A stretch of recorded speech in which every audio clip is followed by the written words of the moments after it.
Alright, so this is DCF888 brushless motor, tool connect, emblem right there, tool connect, so on and so forth. You got three different options. Light, run a power stack on it, just to run the power stack on it because I've got it, why not?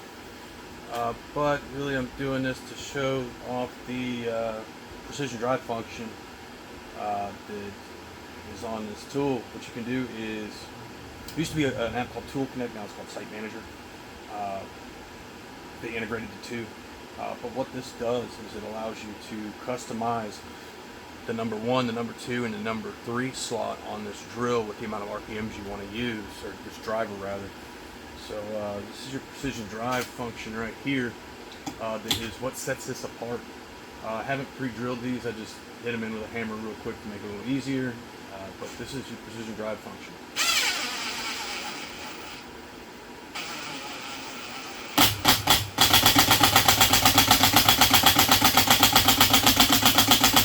Alright, I've got function 2 set to, if I remember correctly, right around 1250 RPMs.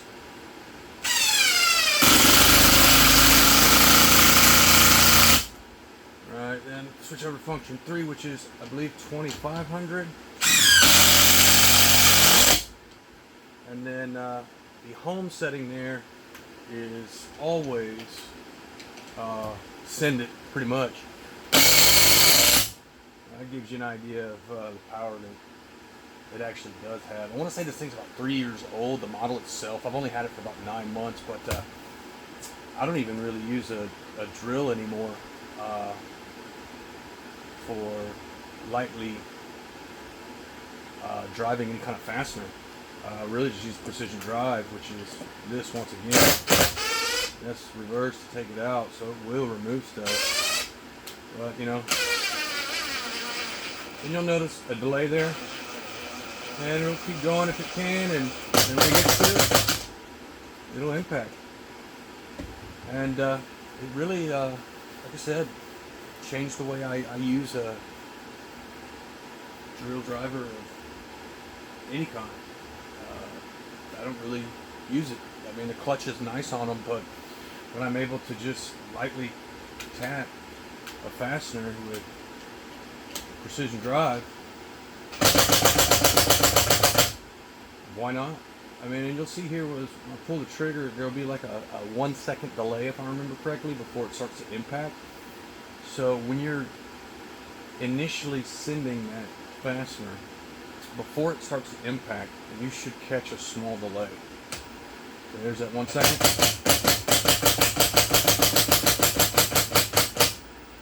And that's what it's got. So it'll actually stop on its own based upon, I believe, the RPM setting under Precision Drive. Now under Tool Connect app that is no longer available, you're able to change that RPM in the Precision Drive function. When I logged into Site Manager, which they integrated, I want to say this December, it literally took that part of it away. I used to be able to tell the temperature on the tool, as well as how many times it's been dropped, and a couple of other functions there as well. You're able to loan the tool out to somebody.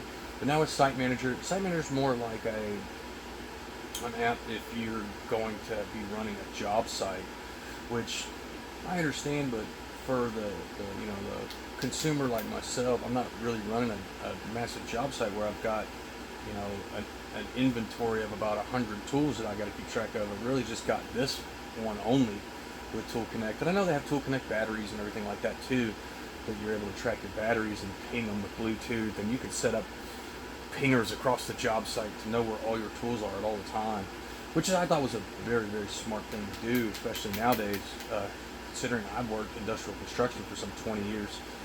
Man, if I was a big company like that, I'd want to know where my tools were at, especially if I'm handing out something like this that's not, you know, on the cheaper end of the spectrum. But with that said, Precision Drive is phenomenal. Like I said, I don't even pick up a drill, clutch drill, to subtly drive screws anymore, or even put up a door with hinges and things like that. I'm able to control the impact a lot easier with this functioning. And they may have it on some of the newer models, impact drivers, that's automatically integrated. But the thing I really love about this is how I can customize the RPM each step of the way. So if I want to, I can use that precision drive function, and if I need a little bit more power, I can move it to my setting 2, which is still not the maximum RPM on this thing. Maximum RPM is 3250, and then the maximum IPM, which is your torque, is 3800, which is plenty. That's a lot of torque, as you can see whenever I had it on home, which is Send It version.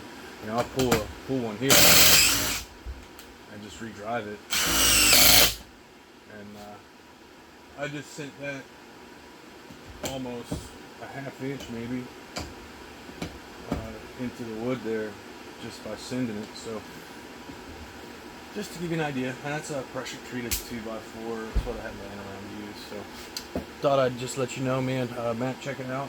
I know it's posted public video, but really send it out to you, Matt. That way you can get an idea. And if you want to check it out, man, I highly encourage it, because dude, this is the best drill driver I've ever used, hands down, because of that function.